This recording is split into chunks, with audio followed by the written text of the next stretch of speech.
पाप क्या है? बोले पाप कर्म है।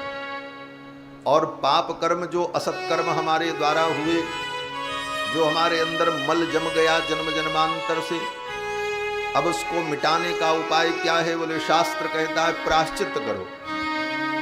यही ना कहेगा शास्त्र, भाई पाप हुआ तो उसका प्रायश्चित करो। तो प्रायश्चित क्या है? बोले प्रायश्चित भी कर्म है। वेद शास्त्र कहता है अमुक अमुक कर्म करो, अमुक अमुक जप करो तब पाप मिटे। तो प्रायश्चित भी कर्म है, तो पाप भी कर्म है, और पाप को मिटाने के लिए जो हम प्रायश्चित करें वो भी कर्म है। और कर्म काल सापेक्ष होता है। कोई भी कर्म करने के लिए एक निश्चित काल की जरूरत है। आपको एक कप चाय भी बनानी है तो कम से कम 5 मिनट तो लगेगा ही लगेगा। ये कहो कि 5 सेकंड में बन जाए तो नहीं बन सकती। एक निश्चित काल में वो कर्म संपन्न होगा, उतना समय तो उस कर्म के लिए आपको देना पड़ेगा।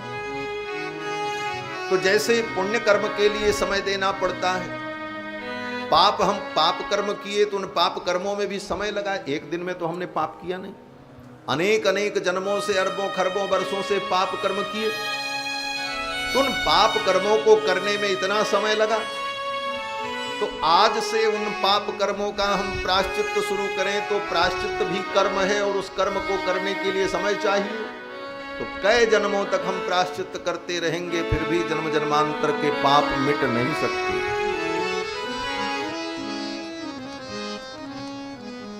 सारे पापों का प्रायश्चित करने के लिए अनेक जन्म लग जाएंगे, और क्या गारंटी है कि आगे हमारे द्वारा कोई पाप नहीं होगा? पिछले संस्कार के कारण फिर पाप हो जाएगा, फिर प्रायश्चित करो, फिर पाप करो, फिर प्रायश्चित करो। इसलिए वेद व्यास जी ने कहा ये तो उसी प्रकार होगा जैसे गज स्नान, हाथी का स्नान। हाथी पानी में जाता है, खूब सूंड में पानी भर भर कर नहा करके अपने आप को धो करके निर्मल कर लेता है, और ज्यों ही बाहर आता है उसका स्वभाव ही ऐसा है, वो सूंड से धूल उड़ा करके फिर अपने को गंदा कर लेता है। जैसे गज स्नान व्यर्थ हो जाता है, उसी प्रकार ये जीव अपने पापों का स्वयं प्रायश्चित करे तो उसके प्रायश्चित का कोई मतलब नहीं निकलता, क्योंकि स्वभाव के कारण फिर पाप कर जाता है। ऐसी स्थिति में समय भी न लगे, अनेक जन्मों तक प्रायश्चित करने का हमें प्रयत्न न करना पड़े, और अल्प समय में ही हमारे सारे पापों का निस्तारण हो जाए। इसका उपाय क्या है? तो इसका उपाय एक ही है, भगवान की कृपा। भगवान की कृपा के बिना जीव कभी पूर्ण रूप से शुद्ध और पवित्र नहीं हो सकता। इसीलिए कहते हैं व्यास जी, रामेण प्रतिहन्यते कलिमलम, रामेण प्रतिहन्यते। और यही बात भगवान श्री कृष्ण ने भी गीता में कहा। संपूर्ण गीता सुना दी अर्जुन को। अर्जुन को कुछ समझ में नहीं आया, निष्कर्ष क्या है ये नहीं समझ पाए अर्जुन। अंत तक संदेह बना रहा अर्जुन का। अर्जुन ने कहा महाराज सब मैंने सुन लिया, ज्ञान भी सुन लिया, कर्म भी सुन लिया, निष्काम कर्म योग भी हमने सुन लिया, लेकिन सब में कहीं न कहीं कोई खामी है। ये सारे साधन सफल नहीं हो सकते। तो किस साधन से हम पाप से मुक्त होकर शुद्ध विशुद्ध होकर के आपके चरण के अधिकारी बन जाए? तब भगवान ने अंत में कहा अब एक ही साधन बचा है, तुमसे कुछ नहीं होगा, आप जो करेंगे हम ही करेंगे। तुम कुछ भी करोगे तो पूर्ण रूप से शुद्ध पवित्र नहीं हो पाओगे, मैं ही तुमको शुद्ध बनाऊंगा। कैसे?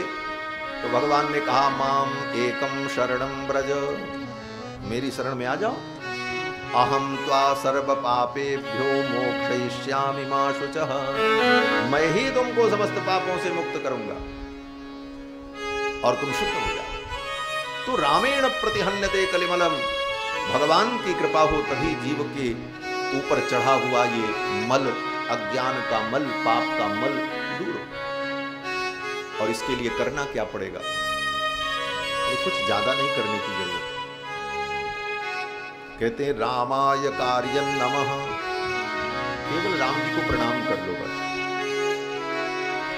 भगवान को प्रणाम कर लो, ठाकुर इतने ही से प्रसन्न हो जाते। रामाय कार्यं नमः, कितनी बार प्रणाम कर लें? तो गोस्वामी जी कहते हैं एक बार कर लो, काम चल जाएगा। सकृत प्रणाम किए अपनाए। सकृत प्रणाम, सकृत माने एक बार।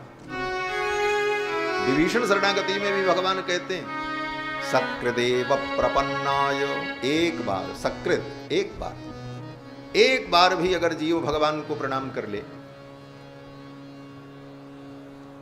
तो भगवान की कृपा से वो पाप मुक्त हो जाए। एक बार प्रणाम करने का ये परम सत्य है। विश्वास होना चाहिए, एक बार प्रणाम कर ले। अंजलि परमा मुद्रा, ये अंजलि मुद्रा बड़ी विलक्षण मुद्रा है। अंजलि परमा मुद्रा क्षिप्रम देव प्रसादिनी। क्षिप्रम देव प्रसादिनी, ये तुरंत देवता को, इष्ट को प्रसन्न कर देती। एक बार प्रणाम, सकृत प्रणाम। और हमारे आचार्य तो कहते हैं महाराज एक बार प्रणाम करो, कैसे भी कर लो।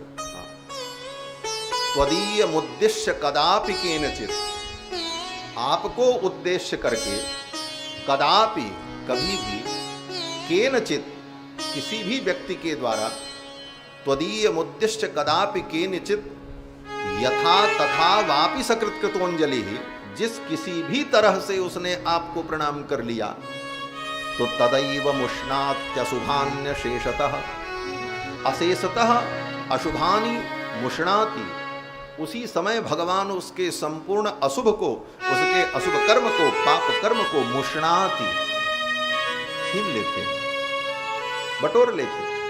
तदैव मुष्णात्यशुभान्य शेषतः शुभानि पुष्णाति न जातु ही यते, और फिर उसके जीवन में आगे शुभ ही शुभ होता है, मंगल ही मंगल। ये भगवत चरणारविंद की भक्ति का परिणाम है। इसलिए भगवान के चरणों में हम बार बार प्रणाम करें। रामाय कार्यं नमः, राम जी को हम प्रणाम करें। ऐसे भगवान श्री राम के पावन चरित्र का हम सभी लोग अनुभव कर रहे हैं। कल की कथा में आप सभी लोगों ने श्रवण किया, श्री कुश और लव ने अयोध्यापुरी का दिव्य वर्णन किया। अयोध्यापुरी साक्षात भगवान का स्वरूप है। अयोध्या में एक एक कण ये ब्रह्म का स्वरूप है। हमारे संतों ने कहा कि अवध धाम की रज कणिका पर अमित ब्रह्म विश्राम। अवध धाम की रज कणिका पर अमित ब्रह्म विश्राम, हमें तो रघुनंदन सो काम, और देव के ही काज से ये छाड़ी लखन श्री राम। राम जी को छोड़ करके हम किसकी सेवा करें? श्री सरयू सी सुभग सुसरिता, सीता कुंड ललाम, मणि पर्वत गिरिराज हमारे श्री प्रमोद बन धाम, हमें तो रघुनंदन सो काम, और देव के ही काज से ये छाड़ी लखन श्री राम। अवध धाम की रजकणिका पर अमित ब्रह्म, यहाँ का एक एक कण, अयोध्या का एक एक रज कण साक्षात भगवान का ही स्वरूप।